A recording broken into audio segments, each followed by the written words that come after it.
Hi, I'm Dan from Just Records, and this is Mixdown Mondays.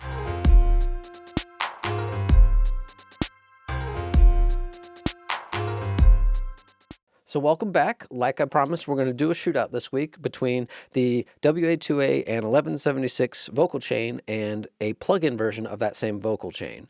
Now, there's a couple of things that I want you to listen for. Specifically, listen to what I would call presence and body.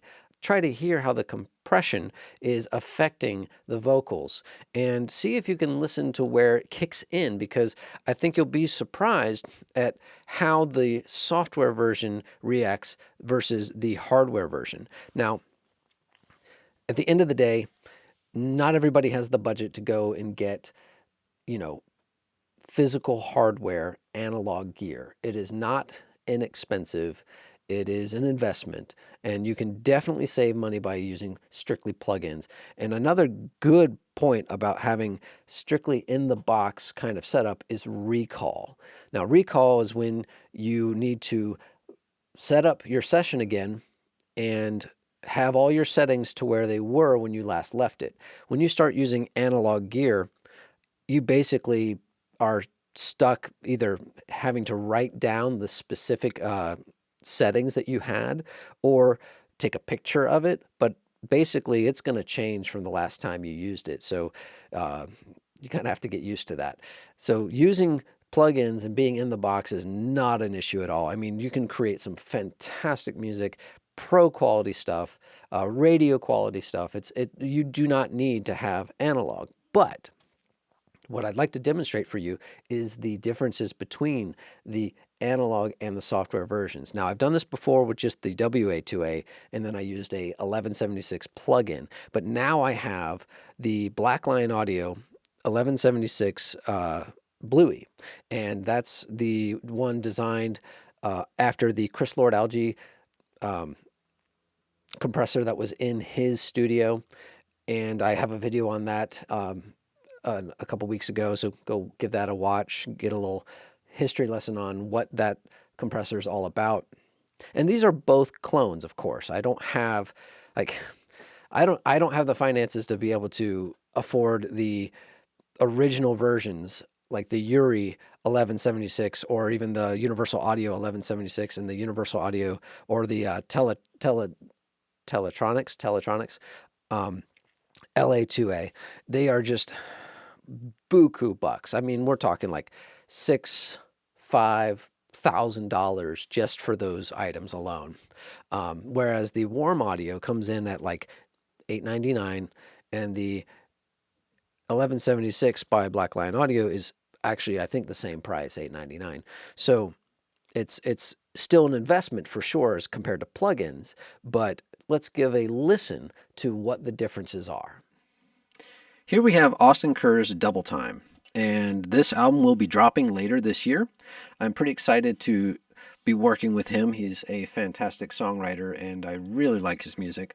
Kind of bringing back that Americana sound with a little bit of Townes Van Zandt meets Sturgill Simpson kind of deal.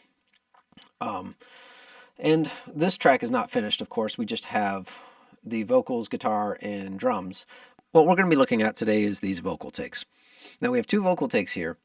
One is the in the box, and the other one is the out of the box compression. Now, you can also see how the compressor affected the vocal appearance in the waveform. So here's the original audio, and here's the compressed audio.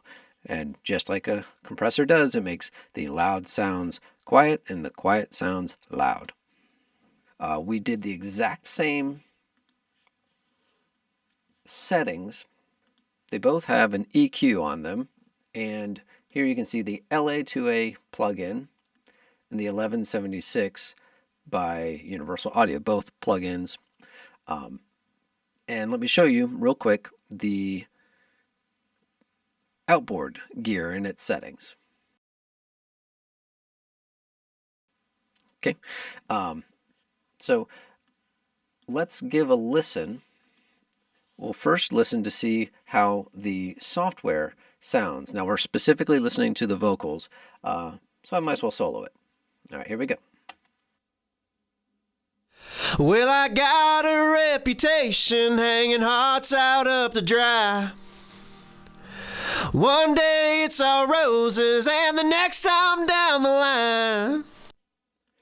All right, now let's give a listen to the out-of-the-box processed vocals.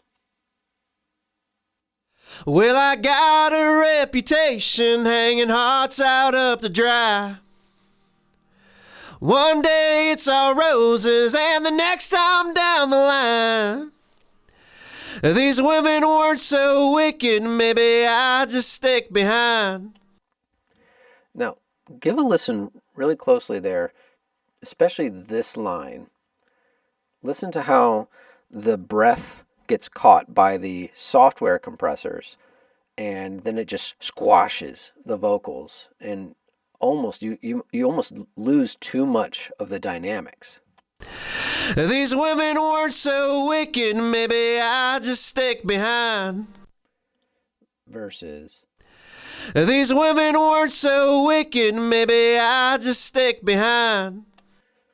and to give you an example, I mean, we are using the exact, they're both at 0, and there's no other processing going on here. It's just that EQ that they both share. Now let's listen in context. One day it's all roses, and the next time down the line. These women weren't so wicked, maybe I just stick behind. One day it's all roses, and the next time down the line. These women weren't so wicked, maybe I just stick behind. You can really hear a difference there. I mean, me personally, I like the presence that the analog gear is offering. It's really just bringing it forward and putting it right in your face. And of course, I'll have to balance that, bring it down just a little bit so it's not so unbalanced. But just right off the bat, you can hear the difference between the two pairs of compressors and how they're reacting to each other.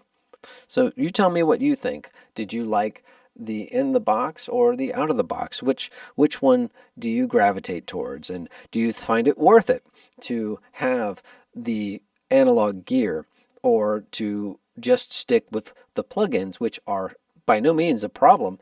They are fantastic. It's just you can definitely hear the difference. Now, did you hear when the plugins kick in versus when the hardware kicks in? Did you notice a difference in how the compressor works? Now, visually, you can see what the compressor is doing to the audio when we looked at the waveform, but you can actually hear more compression happening in the plug-in version, which is kind of interesting how you can hear that breath right before it kicks in. It almost just brings up all of that quiet stuff, whereas the hardware, it does still have a fast attack, but it's not quite doing what the software is attempting to do. Now, it's up to you to decide whether or not you like one or the other. Would you be happy with just plugins? Would you like to get analog gear? Tell me what you think. Please share with me your thoughts. Put them in the comments. And as always, thank you for watching Mixdown Mondays.